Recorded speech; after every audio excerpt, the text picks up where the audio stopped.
daawwattoota koo onlaayinii mara keessaniif yeroo darbe muuziqaa garaagaraa akkaataatti muuziqaa taphachuu dandeenyu yookaan kiiboordii taphachuu dandeenyu hojjedhee isinii gadhiiseen ture. Yeroo yerootti immoo hojjedhee isinii gadhiisa jedhee waadaa isiniif seeneen ture. Haa ta'u malee yeroo darbee lisanii jalqabaa irratti muuziqaa taphachuu jalqaba fiingar eksersaayisii yookaan harka hiikkachuu danda'uu qabna. Harki keenya kallattii garaagaraatti wanta biraa irratti bobba'ee waan tureef amma gara muuziqaatti gaafa seennu muuziqaa taphachuudhaaf harka keenya hiikkachuu qabna kan jedhu waliin ilaallee turre. Har'a immoo waa'ee muuziqaa gaafa haasofnu jalqaba maalummaa muuziqaa nuyi taphannu utuu hin barin dura muuziqaa biraa taphachuu waan hin dandeenyeef har'a karaa gabaabaadhaan waa'ee muuziqaa daqiiqaa muraasa tiyoorikaalii waan muraasa duwwaa isin jedhee booda sana booda piraktikaaliidhaan immoo torban kana waan isin itti shaakaltan isin hojjedhe isin gadhiisuu barbaadeen dhufe mee na hordofaa. Muuziqaan Itoophiyaa keessatti baay'inaan kan fayyadamnu gosa muuziqaa peentaatonikii jedhamudha. Akka addunyaatti muuziqoota gosoota iskeelii muuziqaa sadiitu jira. Kiroomotikii, diyaatoonikii, peentaatonikii jedhama. Kiroomotikii kan jennu abbaa sagalee 12 qulfii kana guutummaa isaa taphachuu jechaadha. Gurraachi kana dabalatee yookaan shaarpii dabalatee filaattii dabalatee guutummaa isaa taphachuudha jechuudha. Warri waa'ee shaarpii filaattii isin galle gara barnoota keenya isin jalqaba dhaqaatii dhaggeeffadhaatii na wajjin itti fufuu dandeessu jechuudha. Guutummaa taphachuu jechaadha kiroomotik iskeelii sagalee 12 fakkeenyaaf siirraa kaanee gaafa lakkoofnu 1 2 3 4 5 6 7 8 9 C2B warri jiran kun oktaabii ta'uu iddoo 12dha. Qulfii sana guutummaa isaa taphannaa kiroomotik iskeelii jedhama jechaadha iskeeliin sun. Gosi iskeelii inni itti aanu immoo diyaatoonik iskeelii jedhama. Diyaatoonik iskeeliin abbaa sagalee 7 jedhamee beekama. Abbaan sagalee 7 kuni gabaabsee isinitti waan ariifadhaa jira. Yoon baay'ee ariifadhu isin immoo kana booda kan biraas waan hojjedhee tiitoraalii tokko waan hin gadhiisuuf na hordofaatii jala bubbaatii dhaggeeffadhaa. Diyaatoonikotas gara fuulduraatti hojjedhee nan gadhiisa waan ta'eef diyaatoonikii kan jennu immoo abbaa sagalee 7 jechuudha. Diyaa kan jettu 7 gaafa taatu toonik jechuun immoo sagalee jechuudha. Sagalee 7 jechuudha karaa kan biraadhaan. Innaa qulfoota 7 jechuun fakkeenyaaf gosti iskeelii diyaatoonikii C gaafa ilaallu C, D, E, F, G, A, B meeqa ta'a? 1 2 3 4 5 6 7 gaafa taphannu quba keenya 1 2 3 4 gosa tapha diyaatoonikii jechaadha. Fakkeenyaaf adii kana guutummaa isaa taphachuun diyaatoonikii taphachuu jechuudha. Diyaatoonikii waan jennu kanadha. Ofii keessan aappidee ittiin gochuu dandeessu tapha keessan keessatti suutattanii ittiin miimmiyaa taphachuu dandeessu jechaadha.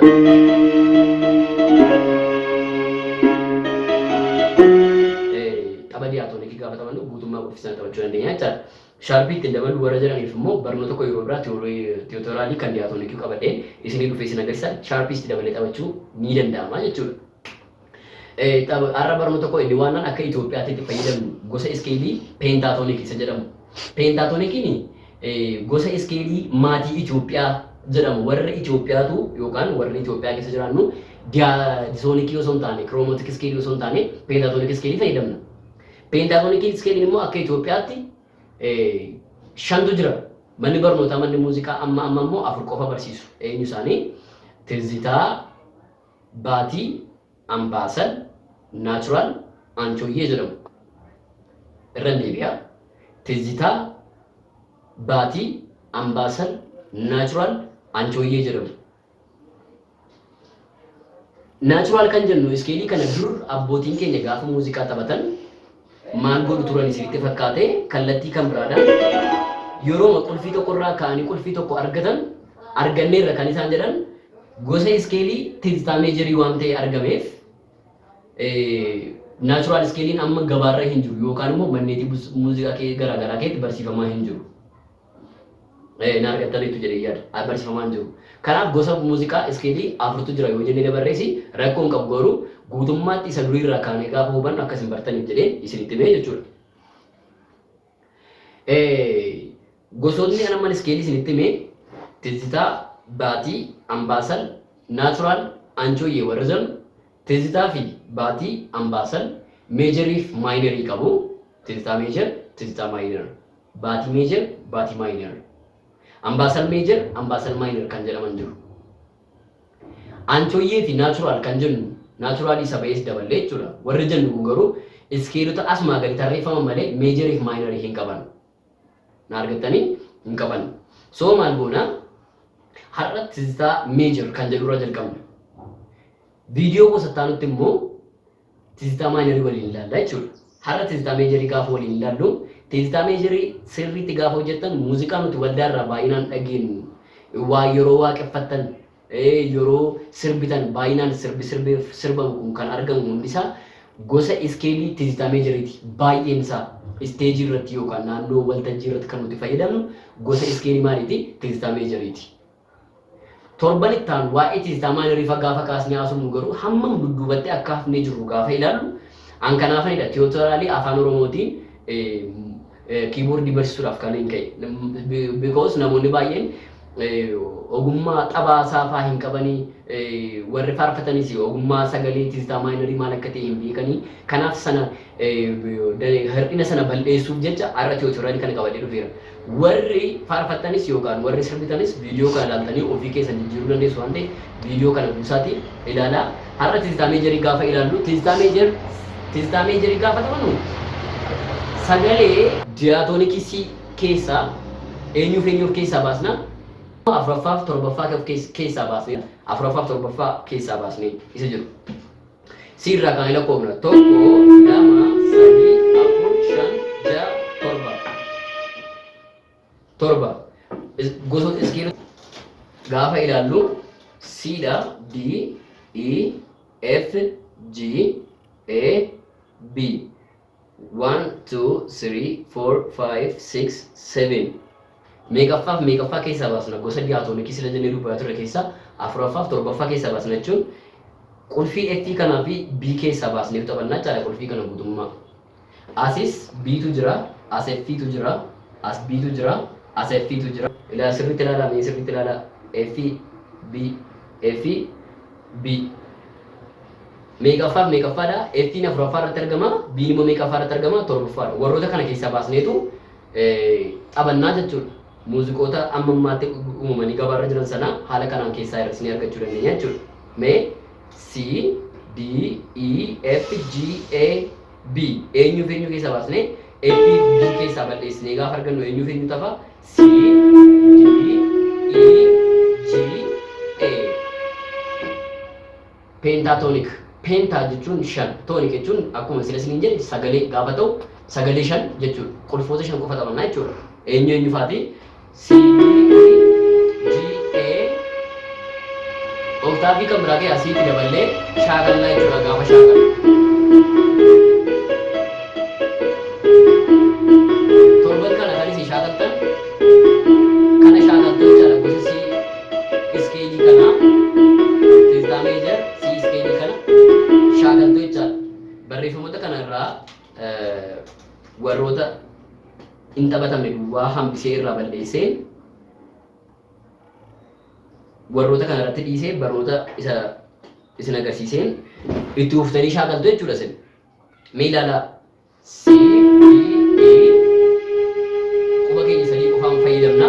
Professional playing yoo eege C, D, E sana booda quba keenya tokkoffaa yookaan immoo abbuudduu keenya yookaan quba keenya sadii qabaatee G taphannee B'n taphatamu torbaffaadha waan ta'eef tokkoffaa deemnee taphanne. 1 6 5 3 2 1 1 2 3 5 6 1 1 6 5 3 2 1 ta'a. Guutummaa qulfii kanaa taphachuudhaaf seerota 2 qaba. Irra deebiin si yaadachiisa. Seerota 2 qaba.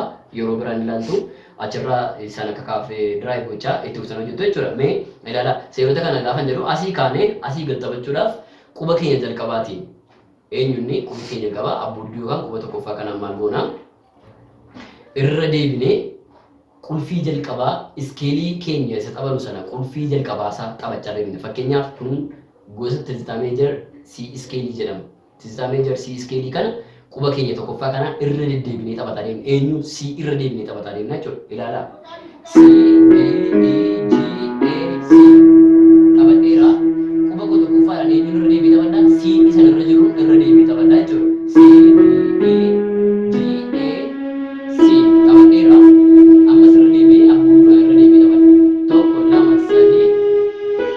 ga tok amma tokkorra deebi'a jechaadha yookaan si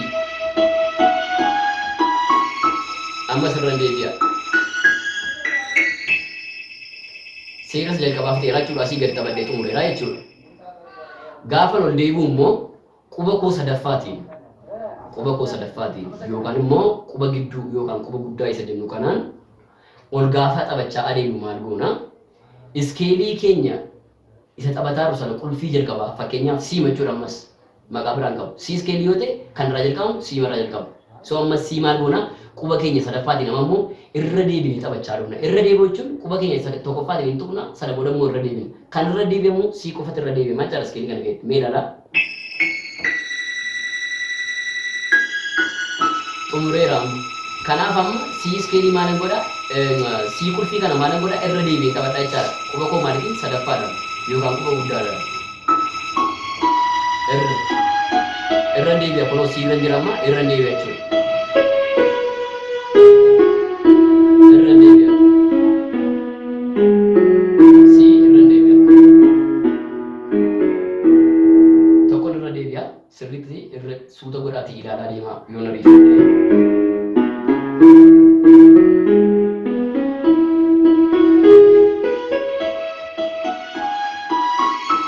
si lafa jirturra deddeebi'aa jira ilaalaa suuta ilaalaa saboota shaakalaa si kunoo dagadhaa jiru irra deebi'aa ilaalaa si